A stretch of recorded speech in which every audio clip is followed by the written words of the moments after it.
জুলাই অভ্যুত্থানে আশুলিয়ায় হত্যার পর ৫ জনের মরদেহ এবং একজনকে জীবিত পোড়ানোর মামলায় আন্তর্জাতিক অপরাধ ট্রাইব্যুনালে আনুষ্ঠানিক অভিযোগপত্র দাখিল হয়েছে। মানবতাবিরোধী অপরাধের এই মামলায় সাভারের সাবেক এমপি সাইফুল ইসলাম সহ ১৬ জনের সংশ্লিষ্টতা পেয়েছে ট্রাইব্যুনালের তদন্ত সংস্থা।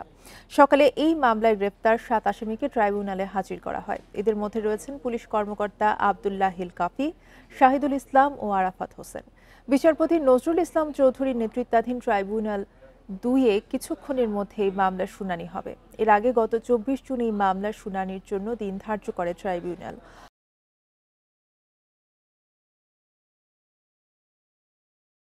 গত ১৯ জুন মামলার তদন্ত প্রতিবেদন হাতে পায় প্রসিকিউশন। গত বছরের ৫ আগস্ট ছাত্র জনতার গণ অভ্যুত্থানের চূড়ান্ত দিনে সাভারের আশুলিয়ায় গুলি করে ৫ জনকে হত্যা করা হয়, আর একজন গুলিতে গুরুতর আহত হন। এরপর আশুলিয়া থানার পাশে একটি পুলিশ ভ্যানে তুলে তাদেরকে আগুনে পুড়িয়ে দেওয়া হয়।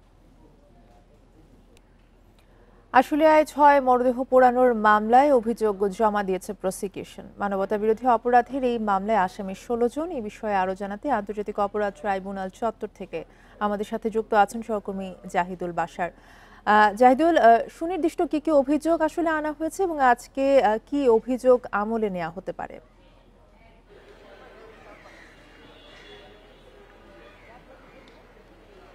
জি, ধন্যবাদ আপনাকে। দেখুন, আজকে ট্রাইব্যুনাল ১ এবং ২ দুটি ট্রাইব্যুনালই পুনর্গঠিত হওয়ার পরে আজকেই প্রথম একই সাথে দুটি ট্রাইব্যুনাল বসছে। আমি একটু আগে ট্রাইব্যুনাল ১-এ ছিলাম এবং আপনি যে মামলাটির কথা বলছেন, যে আশুলিয়ায় ৬ মরদেহে যে পোড়ানোর সেই মামলাটি, সেটি আমার ডান পাশে যে টিন শেড, সেখানে ট্রাইব্যুনাল ২ চলছে।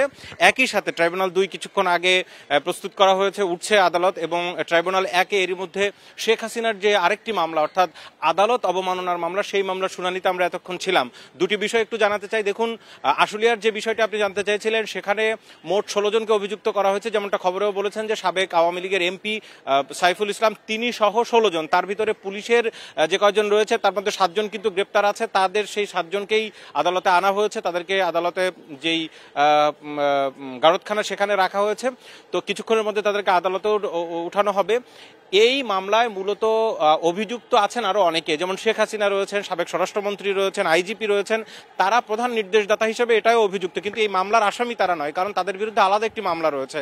আর সেখানে আজকে আদালতে একটি গুরুত্বপূর্ণ ভিডিওর তারা পেয়েছেন, একটি ভিডিও ক্লিপ, যেখানে দেখা যাচ্ছে এই যে ৬ জন, তাদেরকে আগেই গুলি করা হয়, তাদেরকে গুলি করে হত্যা করা হয়, সেই হত্যার দৃশ্যের ভিডিও কিন্তু পেয়েছেন। এর আগে আদালতে চিফ প্রসিকিউটর বলেছিলেন যে এরকম একটা ভিডিও তাদের হাতে এসছে এবং সেই ভিডিওর ফরেন্সিক রিপোর্টের জন্য তারা একটু এই মামলাটি দেরি করছে, যার কারণেই কিন্তু আশুলিয়ার মামলার তদন্ত শেষ হয়ে গেছে অনেক আগে, কিন্তু শেষের দিকে গুরুত্বপূর্ণ একটু ভিডিও ক্লিপ পাওয়ায় তারা এই মামলাটি একটু অভিযোগ দাখিল করতে দেরি করেছেন। আজকে সেটির অভিযোগ দাখিল করা হয়েছে। কিছুক্ষণ পর আদালত এই যে দাখিল করা অভিযোগটি আমলে নেবেন এবং আমলে নেওয়ার পরে যারা এই মামলায় এখনো গ্রেপ্তার হননি তাদের বিরুদ্ধে গ্রেপ্তারি পরোয়ানা জারি হবে এবং পলাতকদের বিরুদ্ধে পত্রিকায় বিজ্ঞপ্তি দেওয়ার প্রক্রিয়া চলবে পর্যায়ক্রমে। আরেকটি গুরুত্বপূর্ণ বিষয়, যেটা আমরা কিছুক্ষণ আগে ছিলাম, শেখ হাসিনার বিরুদ্ধে আদালত অবমাননার। দেখুন, শেখ হাসিনার বিরুদ্ধে আদালত অবমাননার যে মামলাটি, এটির শাস্তি কম। সেটি হচ্ছে যে ১ বছর, যদি প্রমাণিত হয়, ১ বছরের কারাদণ্ড এবং কিছু অর্থদণ্ড রয়েছে। কিন্তু এই মামলাটি গুরুত্বপূর্ণ এই জন্য, আপনি জানেন যে শেখ হাসিনা ভারতে থাকা অবস্থায় বাংলাদেশে আওয়ামী লীগের নেতৃবৃন্দের সাথে বিভিন্ন সময় যে ফোন কল ফাঁস হচ্ছে, তার ভিতরে অন্যতম একটি ফোন কল, যেটি হচ্ছে গত বছরের শেষের দিকে আমরা দেখেছি যে গাইবান্ধার সাবেক আওয়ামী লীগ উপজেলা চেয়ারম্যান এবং আওয়ামী লীগ নেতা শাকিল আকন্দ বুলবুলের সাথে তিনি কথা বলছিলেন, এবং সেই সময় সেই ফোন কলে শেখ হাসিনা বলেছিলেন যে তার বিরুদ্ধে যেহেতু বাংলাদেশের বিভিন্ন জায়গায় ২২৭টি হত্যা মামলা দায়ের হয়েছে, সুতরাং তিনি ২২৭ জনকে হত্যার লাইসেন্স পেয়ে গেছেন। কিছুক্ষণ আগে এই ফোন কলের ভেতরে শেখ হাসিনা এবং শাকিল আকন্দ বুলবুল যা যা বলেছেন পুরোটা এখান থেকে কয়েক মিনিট আগে চিফ প্রসিকিউটর তিনি আদালতে পড়ে শুনিয়েছেন, এবং তার বক্তব্য হচ্ছে এই ফোন কলে তিনি যারা তদন্ত করছে, পুলিশ কর্মকর্তা যারা আইন শৃঙ্খলা বাহিনীর কাজ করছে, ইভেন যারা মামলা করতে আসছে বা সামনে অভিযোগ দাখিল করবে, তাদের সবাইকে তিনি থ্রেট করেছেন শেখ হাসিনা, সেই দাবি করেছেন চিফ প্রসিকিউটর। এবং তার বক্তব্য হচ্ছে এর মাধ্যমে তিনি পুরো বিচারিক প্রক্রিয়াকে বাধাগ্রস্ত করছেন, যার কারণে শেখ হাসিনার বিরুদ্ধে এবং শাকিল আকন্দ বুলবুলের বিরুদ্ধে তিনি এখানে আদালত অবমাননার মামলা করছেন। সেই মামলাটির শুনানি চলছে। গুরুত্বপূর্ণ বিষয় হচ্ছে এই মামলায় আদালত তার একজন বন্ধু নিয়োগ করেছে, অর্থাৎ আইনের ভাষায় যাকে বলে amicus curiae, AY Moshiuzzaman, senior advocate supreme কোর্টের, তিনিও এসেছেন। তিনি তার বক্তব্য দিবেন এই মামলাটি আসলে আদালত অবমাননার পর্যায়ে পড়ে কিনা। কিছুক্ষণের মধ্যে তিনি তার বক্তব্য দিবেন। নিশ্চয়ই পরের বুলেটিনে আমরা ২ মামলার আরো বিস্তারিত তথ্য তুলে ধরতে পারবো। জি, অবশ্যই। জাহিদুল বাশার জানাচ্ছিলেন আন্তর্জাতিক অপরাধ ট্রাইব্যুনাল চত্বর থেকে।